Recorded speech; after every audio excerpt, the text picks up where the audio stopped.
live performance to, di ba? Paano kaya pag biglaan lumindol ang lupa? Alam mo ba kung saan pupunta? Kaya ngayon ay aalamin natin at pupunta tayo o bibisitahin natin ang aming barangay hall.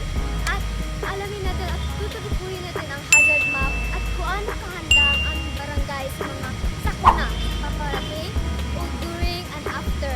Ngayon, tara na!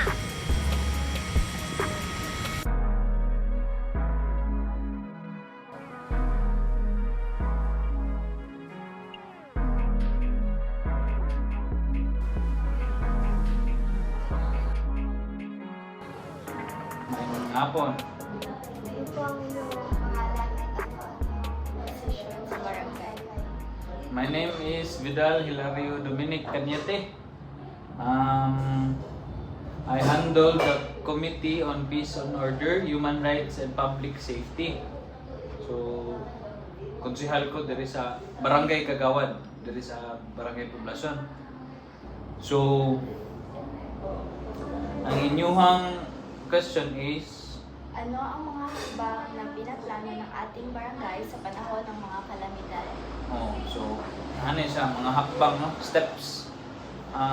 Steps sa upcoming mga calamities. So, first if naami ma-determine nga like mga bagyo, ang buhaton is ang kapitan magpatawag og meeting sa BDRRM committees. So that means Barangay Disaster Reduction Risk Management Council. So magpatawag sa meeting, so i-determine na mo kung sa ka kusog ang bagyo.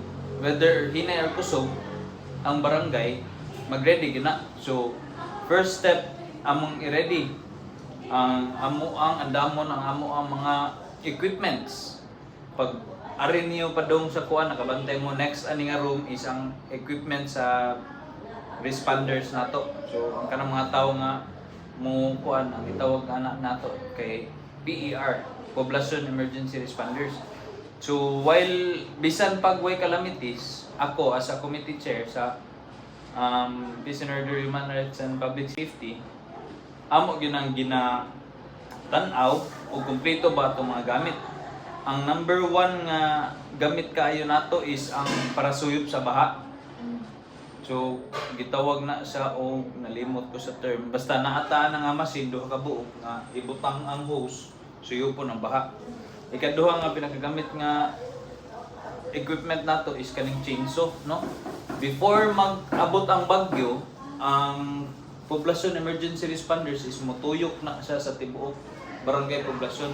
Tan-awon ang mga kahoy nga mga hazardous, kanang mga delikado nga katumbahon na, kanang mga dagko na kay duol sa balay. So pamutlo na sa atong mga Poblacion Emergency Responders, no.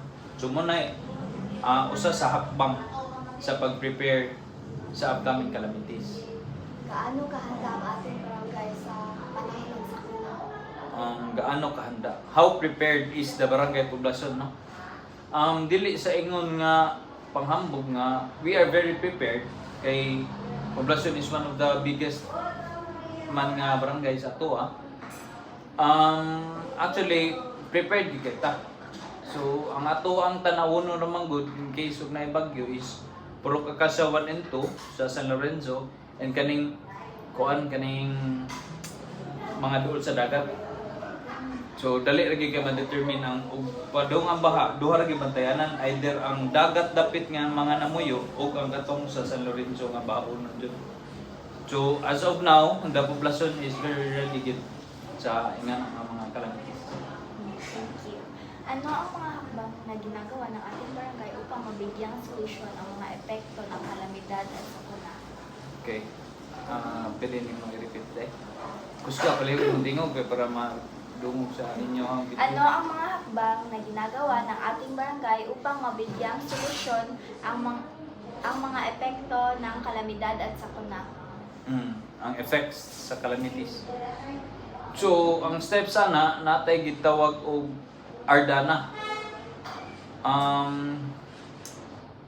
Kanang post calamities ba, no? So ang muragang I think ang gipasabot sa question lisod mo kay kung Tagalog o kuan I think what it means is the steps after the calamities na. Yes. So, ang buhaton na each konsehal diri sa barangay, including me, nagit may amuang committee per post-disaster. Manang PIDA na, post-disaster assessment. So, ang gibuhat nato ana is mutap kita sa MSWD always sa LGU. Kay after the calamity, muhatag man tag mga relief goods sa mga nabahaan no. So including barangay poblasyon, na ginay step siya na unsay angay buhaton. So mo visit sa site ang officials, barangay official together with barangay emergency responders. So i-assess na mo dito o kinsay mga nagrabihan, kinsay mga balay nga na totally damaged, na partially damaged. Nya, isunod na dahil ang assistance. So muna yung ginabuhat kita is sa Apostino, i-determine kinsay nga bahaan, ipanglista, gitagaan ng relief goods. Nga na kasi. Thank you, sir. Moro to. At ngayon, at alam na natin ang gaano kahalaga ang hazard map at ang paghahanda sa oras ng sakuna. Kaya tandaan, ang pagiging handa ay makapapagitan sa mga buhay ng marami. Maraming salamat po sa panunood sa aking video o performance video. Thank you po.